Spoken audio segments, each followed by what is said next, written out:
ठंड में हो रही है फूड डिलीवरी, कोई है दिखाती हूँ। वोल्ट यहाँ पे एक कंपनी है जो कि फूड डिलीवर करती है, जैसे हमारा स्विगी हो गया।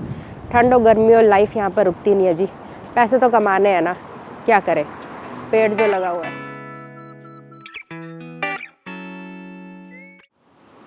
तो जी सत श्री अकाल सारिਆਂ ਨੂੰ, स्वागत है आपका नए व्लॉग के अंदर। इतने टाइम बाद नया व्लॉग चल रहा है जी फिनलैंड से। आई एम बैक और कोशिश करेंगे अब नए नए वीडियोस डालें।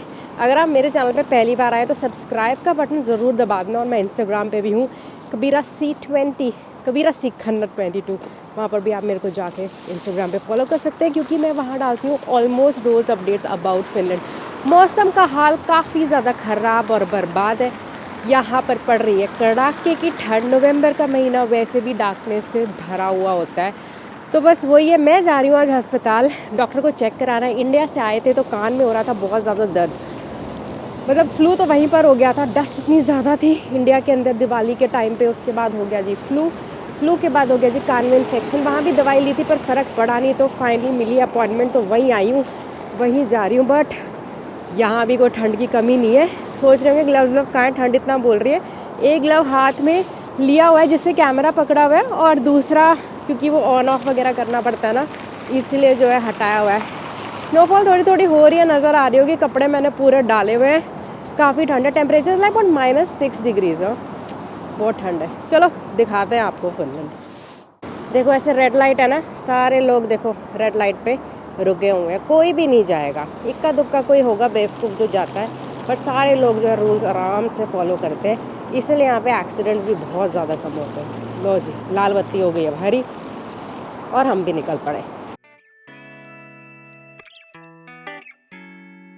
ये सारी की सारी यहाँ पे स्नोफॉल हुई हुई है, और क्योंकि टेम्परेचर अब माइनस में है तो मेल्ट हो नहीं रही है, बहुत ही ज़्यादा हार्ड आइस हुई हुई है। और यहाँ पे ना स्लिप होने का बहुत ज़्यादा डर लगता है, तो जूते अपने भैया ठीक डालने पड़ते हैं। तो जी मैं अभी जहाँ पर हूँ ना, इस एरिया को एस्पो बोलते हैं, और ये कहते हैं कि लगभग इंडियंस का गढ़ है। जैसे ब्रैम्पटन हो गया, मतलब उतनी ज़्यादा पॉपुलेशन तो नहीं है, बट हाँ मतलब वो कंपेरेबल नहीं है। बट जैसे कहते हैं ब्रैम्पटन में रहते हैं जी सारे पंजाबीज़, वैसे एस्पो में रहते हैं काफ़ी सारे इंडियंस। उसका रीज़न ये है कि यहाँ पर काफ़ी सारी कंपनीज़ है, और बहुत सारे लोग इंडिया से डायरेक्ट IT स्पेशली के अंदर आते हैं यहाँ पे। सो इसीलिए यहाँ पे आपको कोई ना कोई हिंदी बोलता हुआ सुन ही जाएगा, या कोई ना कोई देसी अपना भाई बहन दिख ही जाएगा। मैंने अपनी अपॉइंटमेंट बुक कराई थी इमरजेंसी के अंदर कॉल करते हुए। अब वही है 2:40 की अपॉइंटमेंट है दोपहर की, और 2:40 मतलब 2:45 नहीं हो सकता यहाँ पे, क्योंकि अगर आप लेट पहुँचते हो तो कैंसिल हो जाएगी अपॉइंटमेंट, और आपके घर में सीधा लेटर आएगा विद द बिल। तो बहुत ध्यान रखना पड़ता है यहाँ पे आपको। अगर अपॉइंटमेंट बुक है तो लेट मत हुआ करो। तो ना ऐसे देखो ये बिल्डिंग्स बनी हुई है, एक ही बिल्डिंग के अंदर ना अलग अलग तरह के, ऊपर देख रहे हो आप हॉस्पिटल्स हैं वो, जैसे वो पिहलायालिना वो भी एक हॉस्पिटल है, मिहिलाइनर वो भी एक हॉस्पिटल है। ये प्राइवेट हॉस्पिटल्स हैं, बट मैं जा रही हूँ गवर्नमेंट हॉस्पिटल। इसके अंदर तेरवेस असिमा भी है जो कि एक गवर्नमेंट हॉस्पिटल है, तो वहाँ पर मेरी अपॉइंटमेंट है। बट ऐसी बिल्डिंग्स के अंदर ही ना, छोटी बिल्डिंग्स में ही सारा कुछ बना देते हैं।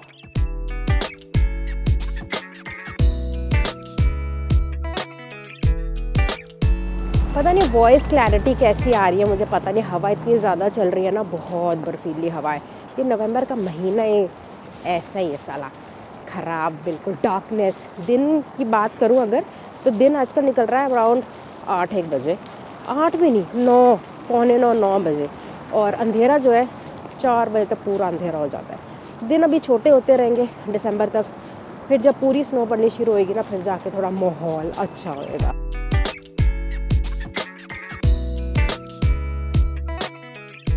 एक बस स्टॉप कुछ ऐसे दिखते हैं फिनलैंड के अंदर। हाँ ऑफकोर्स सारा कुछ फिनिश में ही लिखा होता है। उसका रीज़न ये है कि फिनिश और स्वीडिश यहाँ की जो है मदर टंग जिन्हें हम बोलते हैं, या नेशनल लैंग्वेजेस वो है, उसके बाद आती है इंग्लिश। हालांकि काफ़ी सारे लोग यहाँ पर इंग्लिश बोल लेते हैं, समझ भी लेते हैं, स्पेशली हेलसिंकी एरिया में तो कर ही लेते हैं। बल्कि इवन तांपरे वगैरह में भी कोई प्रॉब्लम नहीं आती, बट ऊपर नॉर्थ में जाओ ना तो थोड़ी सी प्रॉब्लम आती है, क्योंकि यही दो इनके नेशनल लैंग्वेजेस हैं। बट अगर आपको फिनिश स्वीडिश नहीं आती तो काम आराम से चल जाता है, कोई प्रॉब्लम नहीं होती। नहीं तो कभी कभी गूगल ट्रांसलेटर का इस्तेमाल कर लो यार, अब तो टेक्नोलॉजी इतनी स्ट्रॉन्ग है तो उसका तो फ़ायदा ले ही सकते हैं सारे लोग। बट हाँ, मैं फिर भी ये बोलूँगी, अगर आप इस देश में आ रहे हो तो फिनिश तो भाई, अगर आपको सोसाइटी में इंटीग्रेट होना है, चीज़ें समझनी है, क्योंकि सारा कुछ like almost everything is written in Finnish. तो वो बसेस हो, ऑफिसेज हो, सारा कुछ, एडवर्टाइजमेंट्स हो, कोई भी चीज़ हो, सारा कुछ ही फिनिश लैंग्वेज में लिखा हुआ है।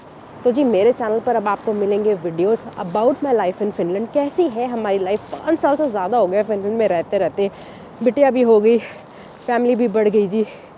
तो कैसी है हमारी लाइफ। इंडिया से काफ़ी सारे सपने अपने लेके आते हैं जी, यूरोप जाना है, बट क्या है एक्चुअली, हम कैसे रह रहे हैं, कैसे जी रहे हैं, क्या खा रहे हैं, क्या इनकम है, कैसे कमा रहे हैं, ये सारा कुछ मिलेगा आपको मेरे चैनल पे। तो सब्सक्राइब का बटन ज़रूर दबा दो यार, अगर फिनलैंड जैसे देश के बारे में जानना चाहते हो तो। और इंस्टाग्राम पे भी हूँ, वहाँ पे मुझे फॉलो कर सकते हो। कबीरा सिखना 22 is my Instagram handle to know daily updates about Finland. बहुत ही केयरफुल रहना पड़ता है इसमें वॉक करते हुए। आइस जो है ना पूरी स्लिप कर सकते हो, तो जूते आपके बिल्कुल ठंड वाले होने चाहिए। आप नॉर्मल स्पोर्ट्स शूज़ या फिर गर्मियों वाले जूते तो बिल्कुल ही नहीं डाल सकते।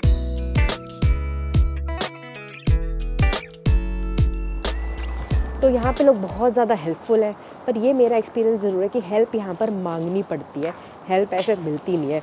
तो ऐसे मुझे याद है कि मैं अपनी बिटिया को ना ऐसे स्लाइड करवा रही थी, तो मेरे लोग मुश्किल हो रही थी, तो मैंने हेल्प मांगी थी, तो फटाफट से हेल्प मिल गई थी। बट लोग काफ़ी ज़्यादा हेल्पफुल हैं।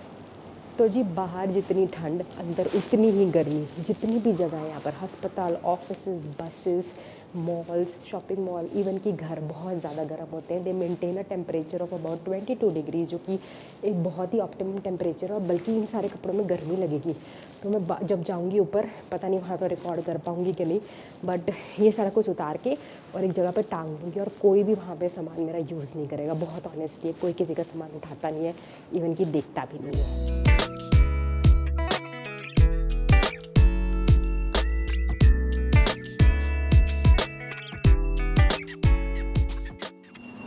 तो जी फाइनली दिखा दिया डॉक्टर मैडम को, और मेरे को ना यहाँ पे कभी भी बिल नहीं पे करना होता, हमेशा बिल घर आता है। मतलब डॉक्टर की कंसल्टेशन की जो फ़ीस है वो घर आती है, क्योंकि मैंने पब्लिक में दिखाया है। मेरे पास कुछ ऐसा कंपनी से वो नहीं है कि मैं प्राइवेट में दिखा सकूँ, तो मेरे पे घर पे बिल आएगा। सो कितना होता है मुझे एग्जैक्ट याद नहीं है, वो हर सिटी का अपना अपना होता है, बट आई थिंक अबाउट शायद 20 यूरोज़ तक का बिल आएगा। सो और उसकी डेट लिखी होगी कि मुझे उस टाइम तक उस बिल को पे करना है।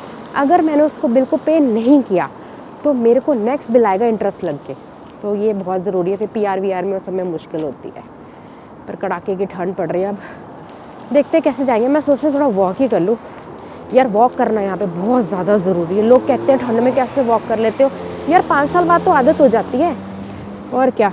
और फिर शरीर को अगर तंदुरुस्त रखना है, ये लोग कितना वॉक करते हैं, ठंड में भी भाग रहे होते हैं। तो ऐसा नहीं है कि मैं इतना भी ज़्यादा वॉक नहीं करती, बट हाँ कोशिश ज़रूर करती हूँ कि कुछ ना कुछ तो वॉक कर ही जाए यार, नहीं तो बैठ बैठ के तो बंदा पागल ही हो जाएगा। अभी भी देख रहा हूँ बर्फ़ मेल्ट नहीं हुई है। टाइम की बात करूँ तो हो गए 3 दोपहर के, और अंधेरा बस छाने ही वाला है। ऑलमोस्ट 4 बजे अंधेरा हो ही जाएगा। तो जब तक तो मैं व्लॉग ख़त्म करूँगी तो मुझे लगता है थोड़ा बहुत अंधेरा तो हो ही जाएगा।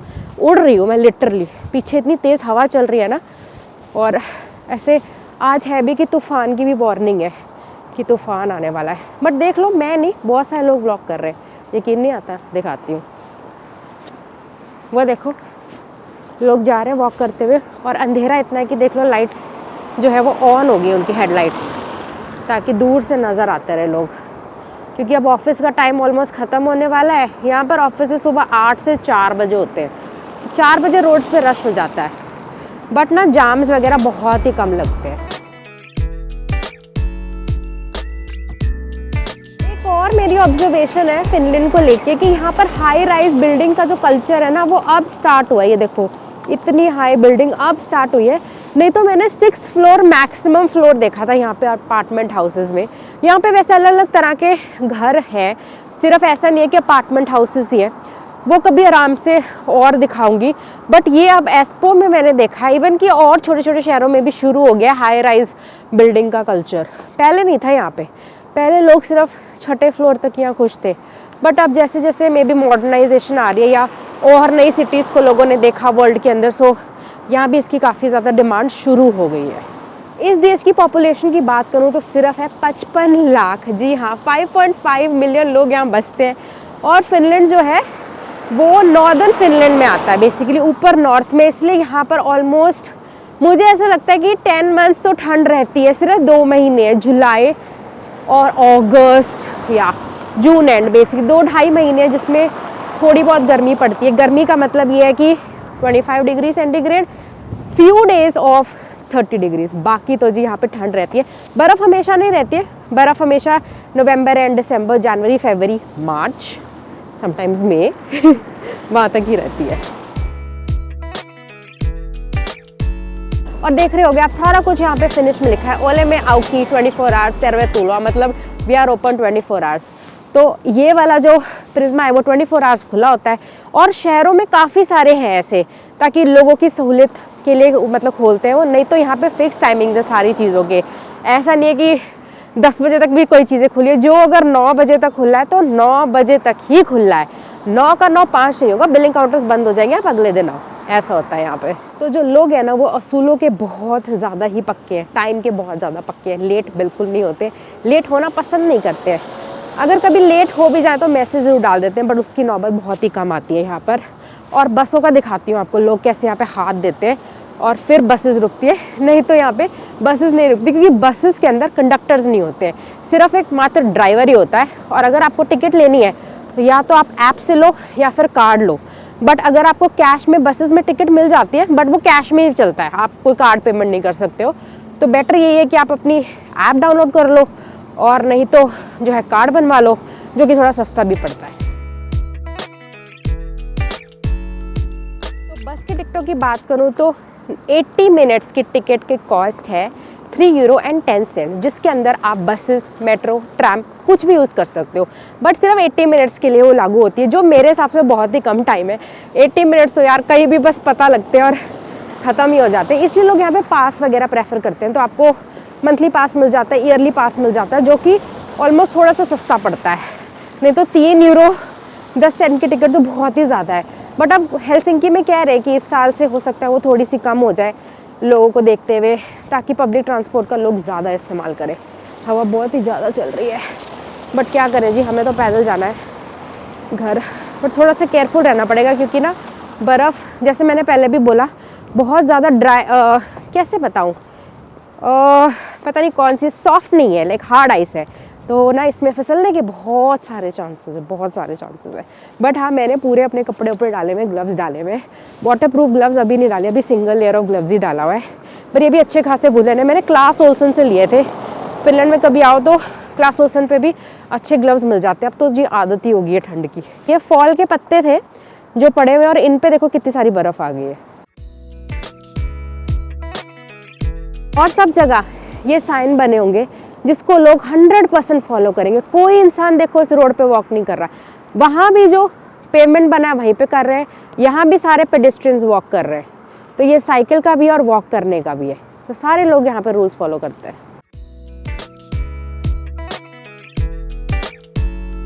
मुझे लगता है थोड़ा सा वीडियो करते हैं वाइंड अप, और आपको पसंद आए तो प्लीज़ सब्सक्राइब ज़रूर करो। आप मुझे ना कमेंट कर दो कि आपको किस तरह की वीडियोस देखनी है, और अगर आप मेरे से बात करना चाहते हो तो आप मेरे को डायरेक्ट मैसेज कर सकते हो वाया जॉइन बटन, जो कि मेरे इसी यूट्यूब चैनल पे लगा हुआ है, नहीं तो आप मुझे कुछ तरह के गिफ्ट्स भेज सकते हो, उससे भी हम जो है डायरेक्ट बातें कर सकते हैं ऑन इंस्टाग्राम। तो बस यही है आज का व्लॉग, तो मिलते हैं आपको कल। पसंद आया व्लॉग तो सब्सक्राइब ज़रूर कर लेना।